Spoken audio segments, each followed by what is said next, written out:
Doug, just, any kind of opening remarks after, what you just witnessed and were a part of out there? Yeah, our guys had an incredible compete level and fought their hearts out. And, yeah, for game,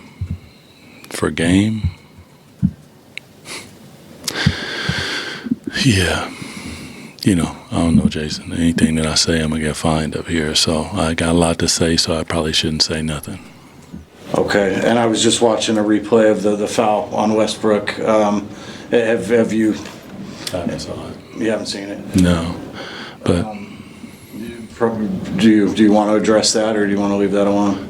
I mean, I have to go back and look at it to actually address it, because there's a lot of pieces to there, like where you vision from, what did you see? There's a lot there, so I'll digress. Your team's down 18 in the fourth quarter. You're down 15 with less than 2 minutes to go. I mean, how does that happen? How'd you guys get back in this game and send it to overtime? Yeah, and I told them this in there, like our compete level when we come and compete at a high level is we can compete against anybody. We got enough talent in there to win. Now, you also had to plug the smart part in there and make sure that we're doing things the right way. But I tap my hat to those guys. Like that's what a team does, and that type of competitiveness is what our fans love. And you walk away like normally and the team beats you like that and you shake their hand. Tonight I don't necessarily feel that way, but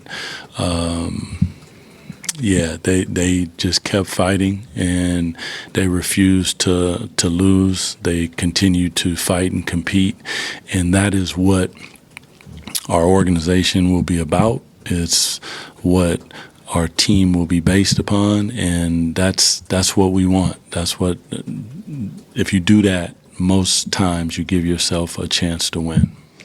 You've talked a lot recently about developing, some of the younger guys on this team, and I imagine there are a lot of good things about a game like this for them and their growth and being a part of it, and then watching how the vets carry themselves and do things in those situations as well. Absolutely. These are, like, as we continue to develop them and grow, there are certain parts that we can tell them, and there are certain parts that they have to experience. The value of the ball, the calmness in the moments, the refusing to give up, the communication, like all those little things that go on in those moments, and us trying to change up certain things defensively, what we run offensively, the simplicity of some of the things that you run offensively in those moments. You might think it's elaborate and all that, but you get the ball to the best players and let them do what they do and make plays, and those guys continue to do that tonight. I have to ask you about, the decision to sit Malik tonight, coaching decision, and can you talk a little bit about what went into that? We were going with defense, but I mean, it's a logjam. We got a lot of guards. So whenever it was Keon being the odd man out, then it was Keon being. Tonight, we were playing Keon, so Malik was the odd man out. We're searching. Like, so far, it has not worked the way that we want it to work. Now, I did say, obviously, we haven't had our full deck, but the point is we're continuing to search, we're continuing to coach, we're continuing to push. We're not stopping anything that we're doing to try to find a way to get ourselves not only wins, but to find that, what's the word we want to use? To find the ability to say, this is the standard of what we're going to do. We're going to keep on going. And tonight also we started pressure, so we started big. Talked to you about Keegan being in his position. He did, they were small, so he did play just obviously 4 smalls out there. But we want to get him at that 3 position as much as possible. What do you think it looks like going forward in terms of Malik's role and his spot in the rotation? I mean, nothing is permanent. Obviously, we're going to continue on trying to, make it happen. But, you have Keon play well. We give Keon a run and allow him to continue to develop with those guys.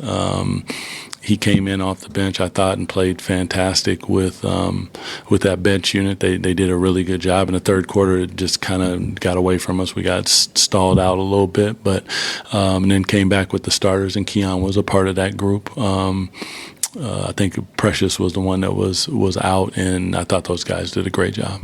Coaches a lot of times talk about 5-game increments and in terms of analyzing things. Is that you're going to give it a little time to? Yeah, you want to give time to see, but for us, unfortunately, Jay, it's like that's great, but we got guys that are injured. Guys, there hasn't been the continued stability within the guys that are available for us to say this is how we're going to do it for a number of games. And then Zach goes down, and Domas goes down. Keegan's out for a month. And then Dennis finally came back. Like, it's constantly something. So it'd be nice to say that, but right now Keon is doing a good job. Anything else you want to add just about the what you guys did out there and coming back and coming up just a little bit short? I mean, listen, like, this game is not about getting close and all those. That's not what we're here to do. The ride back is not going to be any better because we came back 18 points and whatever in the last 2 minutes and hit a game-winning shot, and then it's taken. Like, no, we are here to compete first and foremost. And the byproduct of that is winning. We did the compete part. We didn't come away with the win. So we still have another step to take.